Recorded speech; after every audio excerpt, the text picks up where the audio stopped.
Okay, so we've done a little bit of work with brushes and talked about how you can not only have a soft edge or hard edge brush, these circular ones, but you can also have some custom brushes that are, or some more in-depth brushes that give you things like patterns or unique images.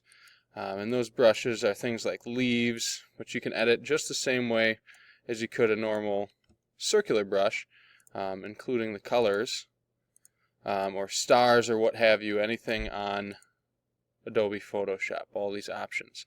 We can also go out onto the internet and look for our own custom brushes, and that's kind of a process, but it's really not too difficult, and I'm going to show you that process now.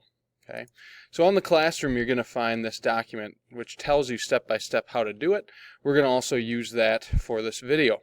Okay, so if you want to download custom brushes, you need to go to the site brusheasy.com.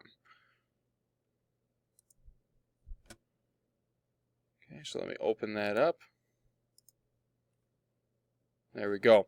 That's going to bring you right here. Now, there's a couple different ways that you can search for brushes. The first way is you can just go top brushes and search on what's being downloaded by other people around the web and search around. The other way is to actually type something in. Now, these are made by people that are just messing around having fun, so you really never know what you're going to find out there.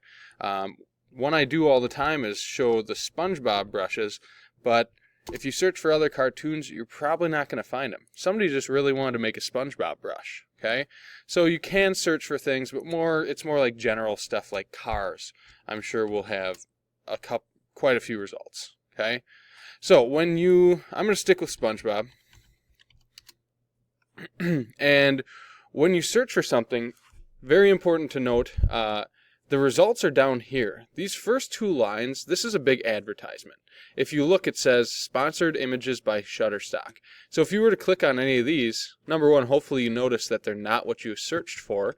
But if you click on one of these, it's going to bring you to Shutterstock, which is a different site.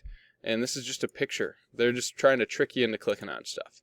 The results are down here underneath this box of pictures. Okay, so here's my only result for SpongeBob right here. Now, when you click on it, if it says free download, it's going to work for you. Okay, all you have to do then is click on it. It'll show you an ad, and that should pop up right down here in the corner as a download. Once in a while, it'll say that it wants you to sign up. Right under the very top line, it says, "No thanks, just let me download it," or something to that effect. And if you click that, it doesn't actually make you sign up. It just tries to trick you once again.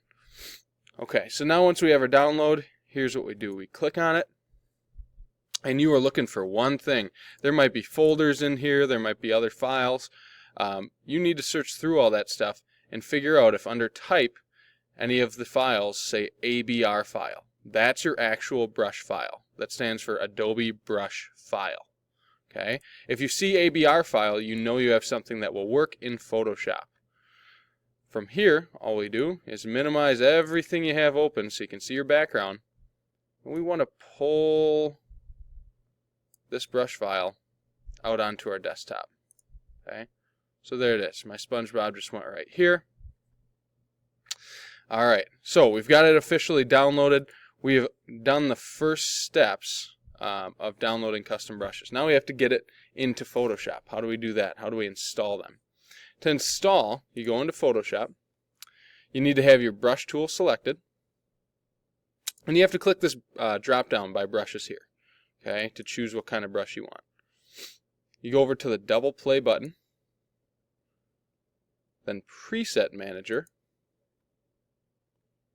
and then Load. Okay, so a couple steps there, but once you're here, you can go search for wherever you pulled that brush file onto, hopefully your desktop. So I'm going to click on desktop, and hey, there's my ABR file. It's sitting right there. So wherever you pulled that out onto, hopefully you did onto your desktop, you should see it right here. So you just click that and load. And right immediately after, you should notice that your new brushes are now loaded into Photoshop. All you have to do is click Done. Choose your color. I'm just going to go with black. And then search through your brushes here, your default brushes. And hey, here's SpongeBob.